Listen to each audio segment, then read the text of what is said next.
एक और न्यूमेरिकल की तरफ हम जाते हैं ताकि हमें मज़ीद क्लियर हो जाए कि लिमिटिंग रिएक्टेंट को कैसे मालूम किया जाता है।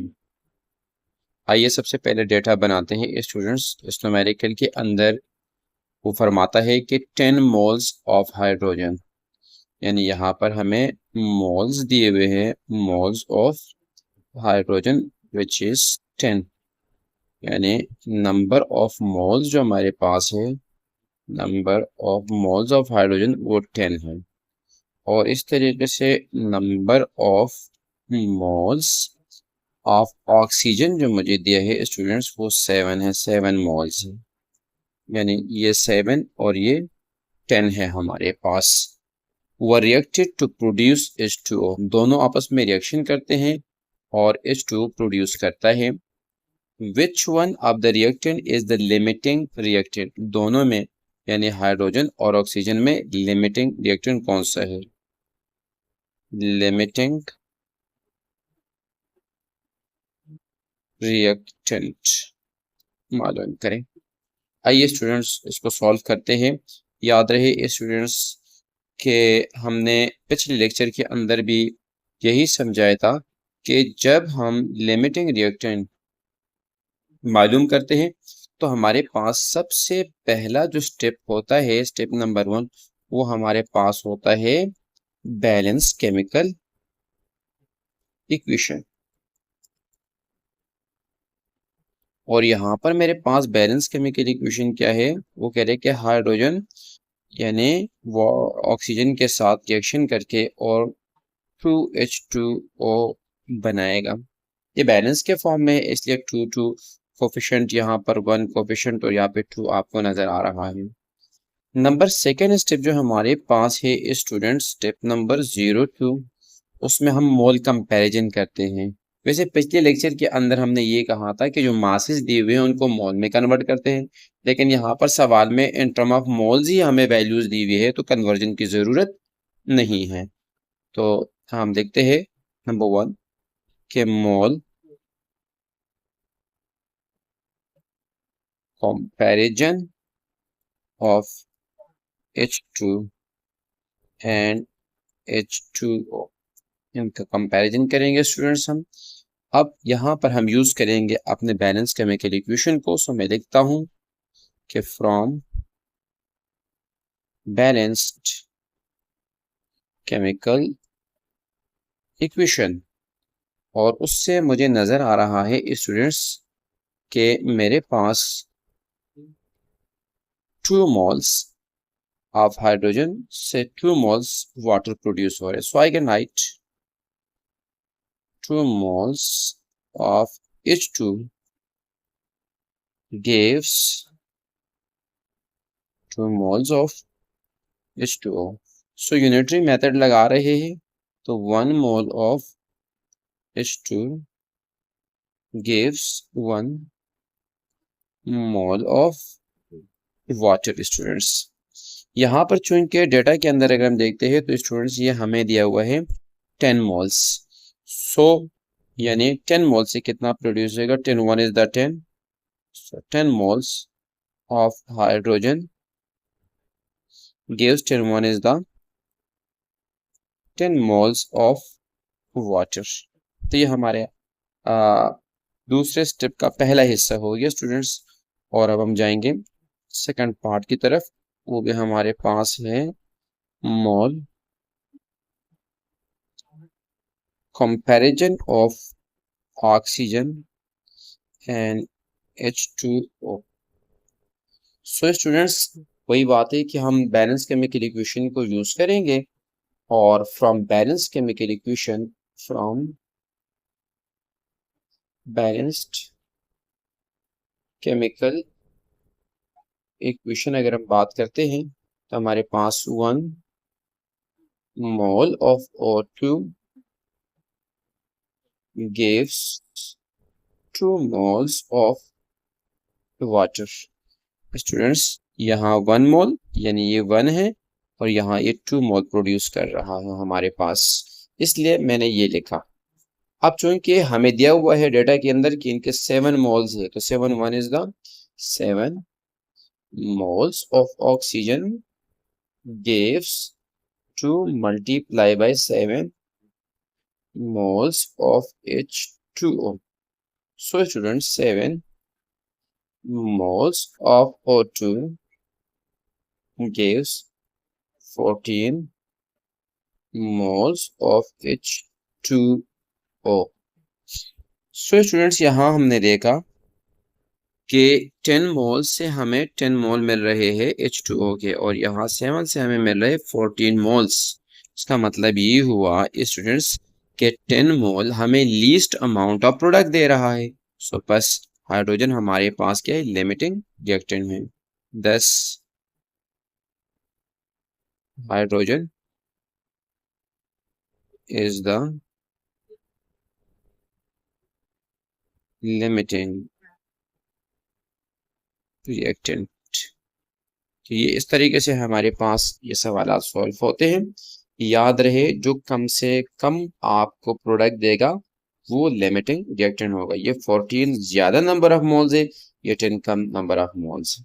आइए स्टूडेंट्स, एक और न्यूमेरिकल करते हैं, और उसमें वो कहता है कि ammonia gas can be generated by heating together NH4Cl CaOH whole twice. If the mixture containing 100 gram of each of these solid is heated, यानी हमारे पास क्या है कि ये हमारे पास रिएक्टर है, और रिएक्टर में हमारे पास NH4Cl और CaOH whole twice मौजूद है, और इन दोनों को कहते हैं if the mixture containing 100 gram of each, यानी 100 ग्राम ये है और 100 ग्राम ये है, और इनको हीट किया जाता है। Find out the limiting reactant. इन दोनों में लिमिटिंग रिएक्टेंट कौन सा है? Mass and volume of NH3 produce, HSTP। STP पे जो हमारे पास NH3 प्रोड्यूस हो रहा है, इसका मास भी बता दीजिएगा और वॉल्यूम भी बता दीजिएगा। आइए स्टूडेंट, सबसे पहले इसका डेटा बनाते हैं। सो डेटा हमारे पास है students, mass of NH4Cl is equal to 100 gram. उसने कहा था कि आपके पास दोनों 100 ग्राम मौजूद हैं। Each of this solid is heated which are 100 grams. So mass of CaOH on twice is equal to 100 gram students. और हमने मालूम करना है students mass of NH3 and volume of NH3। ये दो चीजें हमें मालूम करनी है स्टूडेंट्स। याद रहे कि सबसे पहले हम क्या करेंगे, सबसे पहले हम बैलेंस केमिकल इक्वेशन लिखेंगे। सो स्टेप नंबर 1 है मेरे पास, और वो है balance chemical equation. So balance chemical equation मेरे पास है 2NH4Cl plus CaOH whole twice, और ये रिएक्शन करके CaCl2 plus 2NH3 gas plus 2H2O। ये सॉलिड है, ये भी सॉलिड है स्टूडेंट्स हमारे पास। नाउ स्टूडेंट्स, सेकंड स्टेप में हम कन्वर्जन करेंगे, और हम लिखते हैं कि step 0 to conversion of masses into moles. जो हमें मासेस दिए हुए हैं रिएक्टेंट्स के, उनको मोल में कन्वर्ट करना है।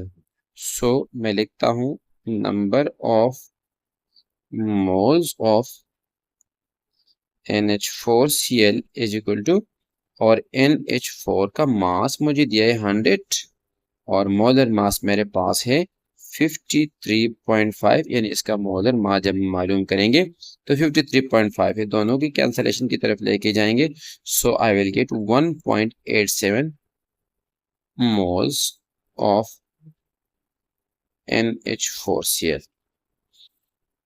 अच्छा स्टूडेंट, सिमिलर मैनर से हम क्या करते हैं कि number of moles of CaOH whole twice मालूम करते हैं।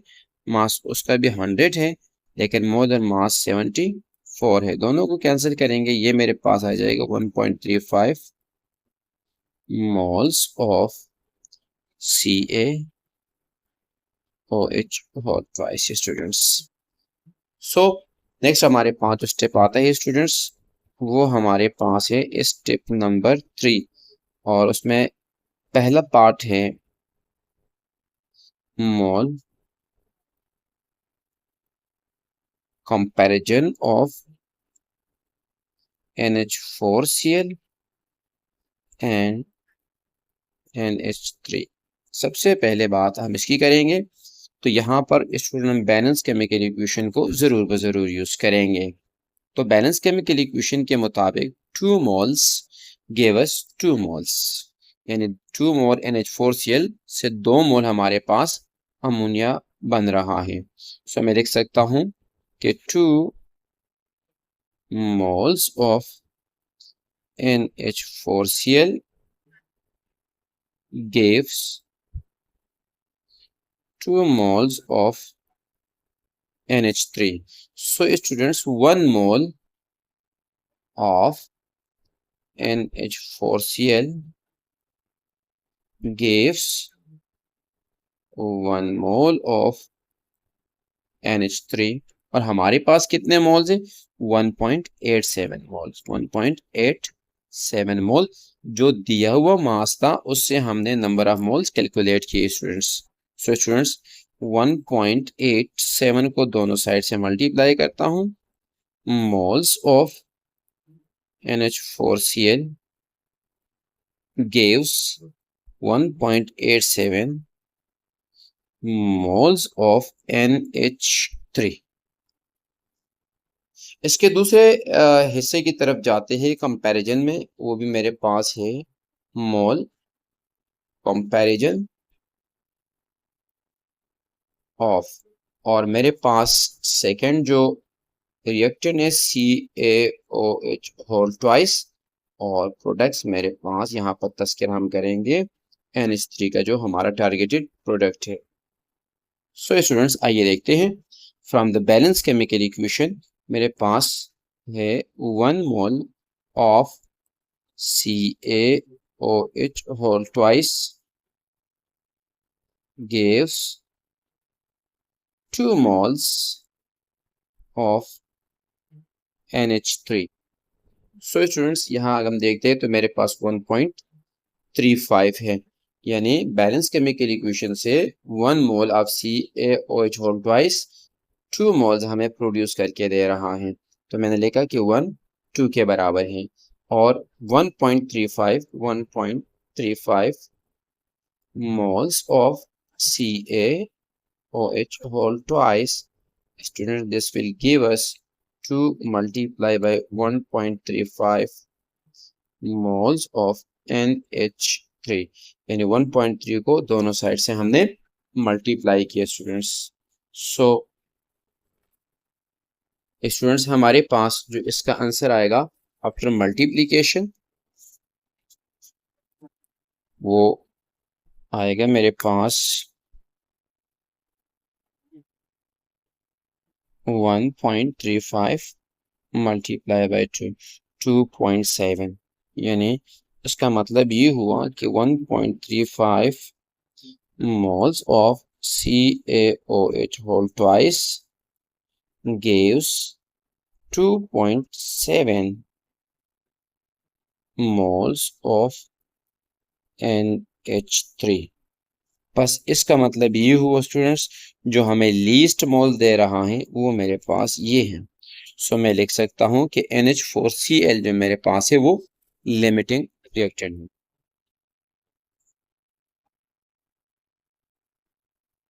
Since NH4Cl gives least amount, yes, least moles of NH3, Thus, it is limiting reactant students. Now students, आगे स्टेप में हम जाएंगे और मेरे पास है वो स्टेप नंबर 4। अब हम मास मालूम करेंगे कि मास ऑफ NH3 मेरे पास कितना है। नाउ स्टूडेंट्स, अगर हम मास की बात करते हैं तो चूंकि हमें पता है कि mass of NH3 is equal to number of moles of NH3 multiply by molar mass. So mass of NH3 is equal to, और नंबर ऑफ मोल्स हमारे पास कितने हैं स्टूडेंट्स? 1.87, जिससे हमारे पास लीस्ट अमाउंट ऑफ प्रोडक्ट बन रहा है। तो ये 1.87 multiply by molar mass of NH3 अगर लिख तो बेहतर है। ये है 31.79। सो ये मेरे पास आएगा स्टूडेंट्स, सॉरी स्टूडेंट्स, 1.87, और ये जो मेरे पास NH3 है इसका मोलर मास हम देखते हैं स्टूडेंट्स कि इसका मोलर मास हमारे पास कितना है। सो ये हमारे पास है students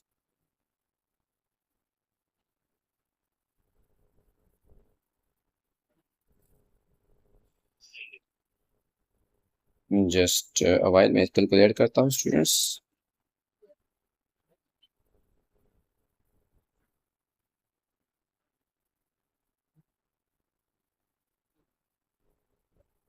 molar mass of NH3 students, ये हमारे पास है स्टूडेंट्स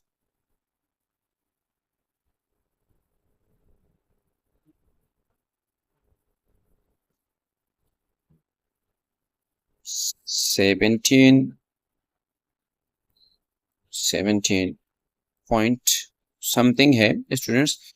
बहरहाल जब इनको हम कैलकुलेट करेंगे सो आई विल गेट 31.79 ग्राम इसका मेरे पास मास आ जाएगा स्टूडेंट्स।